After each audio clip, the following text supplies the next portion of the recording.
أعوذ بالله من الشيطان الرجيم. بسم الله الرحمن الرحيم. ولا تهنوا ولا تحزنوا وأنتم الأعلون إن كنتم مؤمنين. إن يمسسكم قرح فقد مس القوم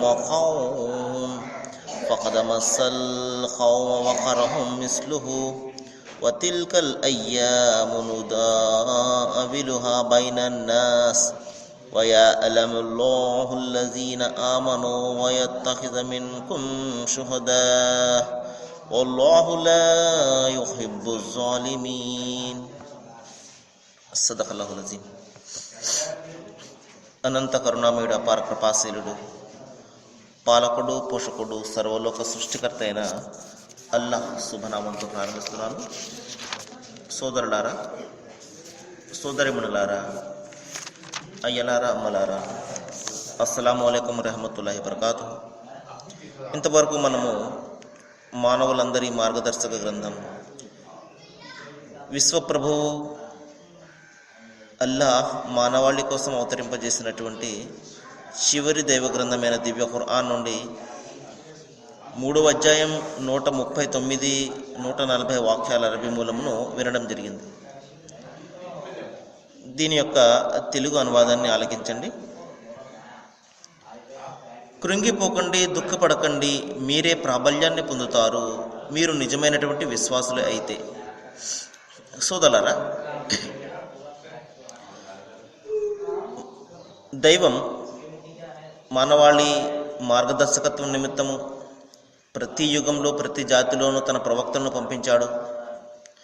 ప్రవక్తలను పంపించి ఏ మార్గమైతే మరి వారికి లాభదాయకమో, ఏ మార్గాన్ని అనుసరిస్తే వారు ఇహపరలోకాల సాఫల్యాన్ని పొందుతారు, మరి ఏ మార్గము వాళ్లను మార్గభ్రష్టులను చేస్తుందో స్పష్టమైనటువంటి 2 మార్గాలను మరి వారి ద్వారా చెప్పించడం జరిగింది. ఈ విధంగా ఈ ప్రవక్తల పరంపరలో చివరిగా మనందరి కోసం వచ్చిన వారే మహాప్రవక్త ముహమ్మద్ సల్లల్లాహు అలైహి వసల్లం వారు. మహాప్రవక్త ముహమ్మద్ సల్లల్లాహు అలైహి వసల్లం వారు సుమారు నేటికి 1500 సంవత్సరాలకు పూర్వము మక్కా నగరంలో జన్మించడం జరిగింది. 40 సంవత్సరాల పాటు అతి సాధారణమైనటువంటి జీవితాన్ని మక్కా ప్రజల ముందు ఆయన తెరిచిన పుస్తకంలా ఒక నమూనాగా మరి వారికి చూపించడం జరిగింది. మక్కా నగరం ఉన్నటువంటి ప్రతి వ్యక్తి కూడా ఆయనను ఎంతగానో ప్రేమించేవారు. సాదిక్ అని పిలుచుకునేవారు, అంటే ఎప్పుడు కూడా సత్యాన్నే పలికేవాడు అని. అమీన్ అని పిలిచేవారు, అంటే నమ్మదగిన వ్యక్తి అని. ఈ విధంగా వాళ్ళు ఎంతగానో ఆయనను గౌరవించేవారు. ఈ విధంగా ప్రవక్త పదవి లభించక ముందే 40 సంవత్సరాల పాటు ఆయన మరి ఒక చక్కటి నైతికబద్ధమైనటువంటి జీవితాన్ని వారికి ఉదాహరణగా మరి ఇవ్వడం జరిగింది. సోదరులారా, దైవము 40వ సంవత్సరంలో ఆయనకు తన ప్రవక్తగా ఎన్నుకున్నాడు అన్న సంగతి ఆయనకు తెలిసింది. అప్పుడు ఆయన ఒక సందేశాన్ని ఇవ్వడం ప్రారంభించారు. ఏ సందేశమైతే అనాది నుండి ప్రవక్తలు ఇస్తున్నారో, ఏ సందేశమైతే అనాది నుండి దైవ గ్రంథాలు బోధిస్తున్నాయో అదే సందేశాన్ని ఆయన ఇవ్వడం జరిగింది. ఎందుకంటే మరి అంతకు పూర్వం గతించినటువంటి ప్రవక్తలు ఇచ్చినటువంటి ఆ ఏకేశ్వరవాదాన్ని, అంటే ఒకే దైవాన్ని ఉపాసించడం అనే ఆ ధర్మాన్ని ప్రజలందరూ కూడా విడిచిపెట్టి తమ మనసుకు నచ్చిన విధంగా ఏ విధంగా అయితే మనము ఈ రోజున కల్పించుకుని ఉన్నామో అదేవిధంగా మరి దైవానికి సాటి సమానాన్ని కల్పించుకుని వారు ఆరాధన చేసేవారు. మరి సృష్టి ప్రభువు ఆ ఏకైక దైవాన్ని విడిచిపెట్టి మరి తమకు నచ్చినటువంటి అనేక మందిని వారు కల్పించుకోవడం జరిగింది. మరి మక్కా నగరంలో ఉన్నటువంటి ఆ కాబా గృహంలో కూడా అనేక మరి ఆకారాలను వారు పెట్టి ఆరాధన చేసేవారు.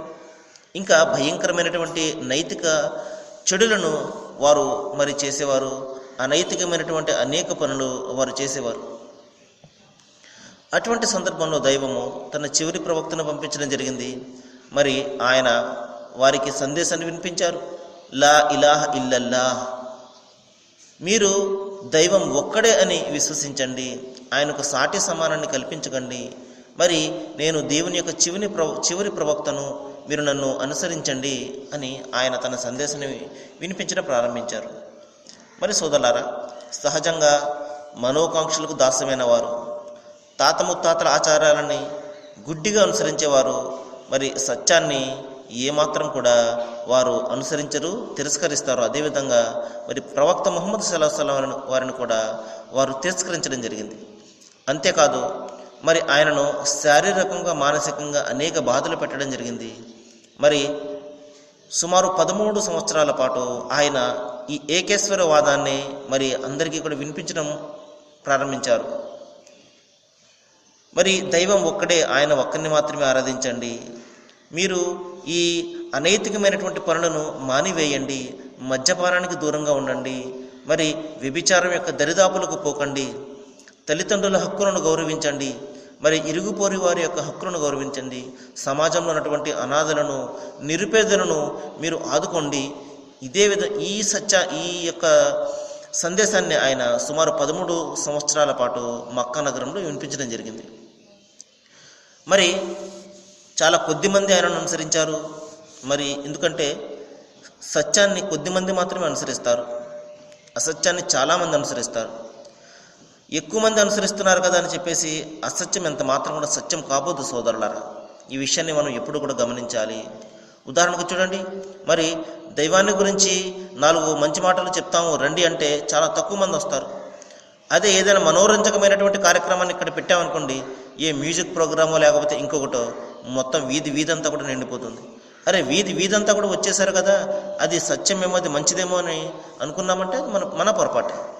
కాబట్టి సత్యాన్ని గురించి అనుసరించేవారు కానీ ఆలోచన చేసేవారు కానీ చాలా తక్కువ మంది ఉంటారు. ఎందుకంటే సత్యం మరి మన మనోకాంక్షలకు వ్యతిరేకమైనది మనకు తెస్తూ ఉంటుంది. మనకు మనస్సుకు నచ్చనటువంటిదే సత్యం మనకు తెస్తూ ఉంటుంది. మన మనస్సుకు ఎప్పుడైతే ఒక విషయం నచ్చదో దానిని మనం అంగీకరించడానికి సిద్ధపడము, సహజం అది. ఎప్పుడైతే మనం మన మనస్సును అదుపులో ఉంచుకుని అనుసరిస్తామో సత్యాన్ని, అప్పుడు ఆ సత్యం మనకు నెమ్మదినిస్తుంది. సోదరులారా, ఇదే విధంగా ప్రవక్త ముహమ్మద్ సల్లల్లాహు అలైహి వసల్లం వారిని తక్కువ మంది విశ్వసించారు అప్పట్లో. మరి ఎక్కువ మంది ఆయనను తిరస్కరించారు. ఎందుకంటే మరి మనస్సుకు వ్యతిరేకమైన దానిని అనుసరించడానికి వారు సిద్ధపడలేదు. మనస్సు మద్యపానాన్ని సేవించండి అంటది, కానీ దైవధర్మము దాని దరిదాపులు కూడా మీరు పోకండి అంటది. ఈ విధంగా మన మనసుకు వ్యతిరేకంగా ఎప్పుడైతే ఒక వ్యక్తి ఏదైనా ఒక విషయం చెప్తాడో మనము దానిని అంగీకరించడానికి చాలా తక్కువ మంది సిద్ధపడతారు. ఇదే విధంగా మరి ఆయనను ప్రవక్త ముహమ్మద్ సల్లల్లాహు అలైహి వసల్లం వారిని మరి శారీరకంగా మానసికంగా హింసించారు.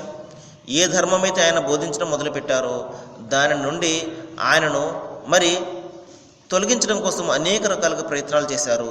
చివరకు బలవంతంగా పుట్టి పెరిగినటువంటి మక్కా నగరాన్ని విడిచిపెట్టేలాగా ఆయనను మరి ఆ విధంగా బలవంతంగా ఆయన మక్కా నగరాన్ని విడిచిపెట్టేలాగా చేశారు. సోదరులారా, దూరంగా ఉన్నటువంటి మదీనా నగరానికి ఆయన వలస వెళ్ళిపోయారు. మదీనా నగరంలో ఉన్నటువంటి ప్రజలు ఆయనను ఆహ్వానించారు. మేము మీ ధర్మాన్ని అనుసరిస్తాము, మీరు చెప్పినటువంటి సత్యాన్ని మేము విశ్వసిస్తాము, మీరు మా వద్దకు వచ్చేయండి అని ప్రవక్త ముహమ్మద్ వారిని వారు ఆహ్వానించారు. ప్రవక్త వారు ఇంకా ఆయనను అనుసరించే కొద్దిమంది సహచరులతోటి ఆయన మదీనా నగరానికి వలస వెళ్ళిపోవడం జరిగింది.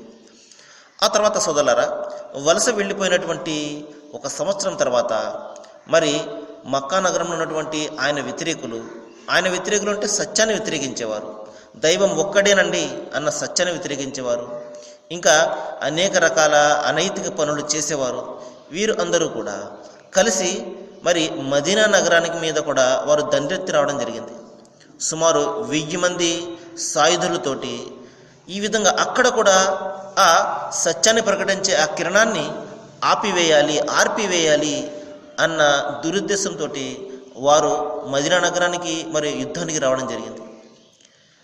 ప్రవక్త ముహమ్మద్ వారు ఆయన అనుసరించేవారు కేవలం అతి కొద్ది మంది, కేవలం 313 మంది మాత్రమే. మరి ఆయన దైవంతో ప్రార్థించారు, ఓ దైవమా, మరి ఈ రోజున నీవు మాకు సహకరించకపోతే భూమి మీద మరి నీ పేరును స్మరించేవారు కూడా ఉండరు, మాకు ఈ రోజున సహకరించు అని కన్నీటితోటి ఆయన ప్రార్థన చేశారు. ఆ 300 మంది, ఆ 1000 మందితోటి పోరాటం చేసిన తర్వాత సోదరులారా సత్యానిదే విజయం వరించింది. మరి సోదరులారా దాని తర్వాత మరొక సందర్భం వచ్చింది. ఈ పోరాటం జరిగినటువంటి 1 సంవత్సరం తర్వాత తిరిగి ఆ మక్కాలో ఉన్నటువంటి అవిశ్వాసులు మరొకసారి భయంకరమైనటువంటి సైన్యాన్ని తీసుకుని వచ్చి వారు మరి యుద్ధానికి రావడం జరిగింది. ఆ యుద్ధంలో మరి విశ్వాసులకు మొదట పరాజయం పాలు కావడం జరిగింది. ఎందుకంటే మరి ప్రవక్త ఇచ్చినటువంటి ఒక ఆజ్ఞను వారు కాదన్న కారణంగా మరి ఆ అవిశ్వాసులు వారి మీద ప్రాబల్యాన్ని వహించారు.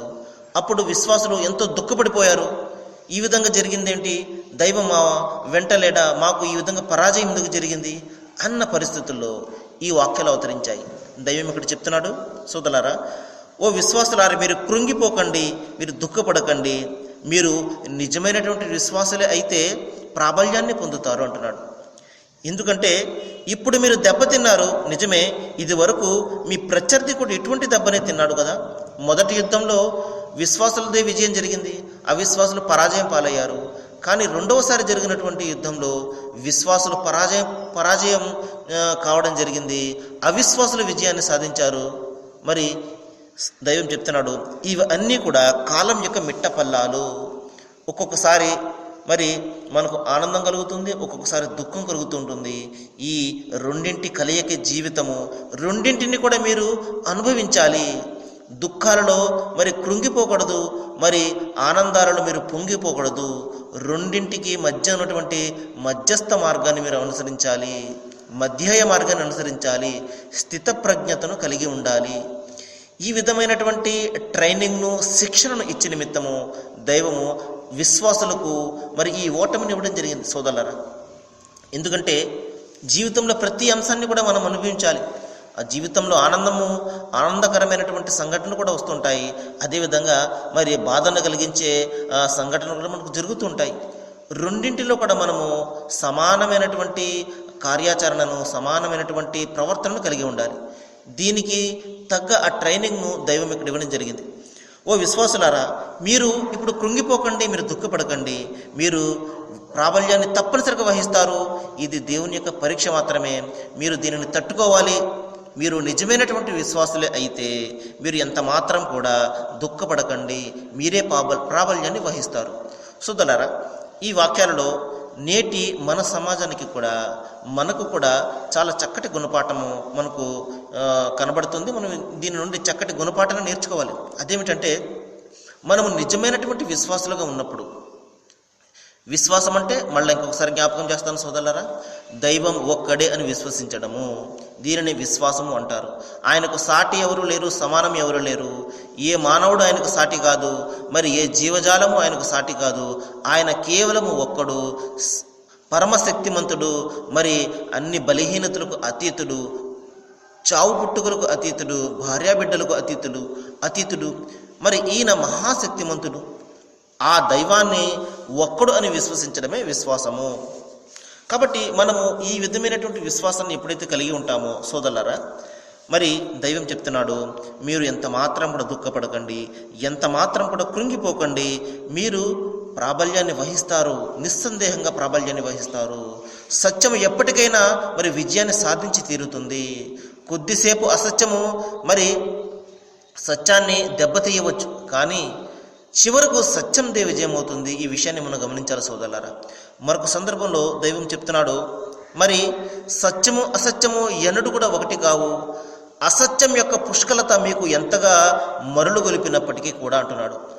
అంటే అసత్యము మరి సత్యం యొక్క రంగును ధరించి వస్తుంటుంది, మంచి రంగురంగుల ఒక ఆకారాన్ని ధరించి వస్తూ ఉంటుంది. అయినప్పటికీ అది ఎంత మాత్రం కూడా సత్యం కాజాలదు సోదరులారా.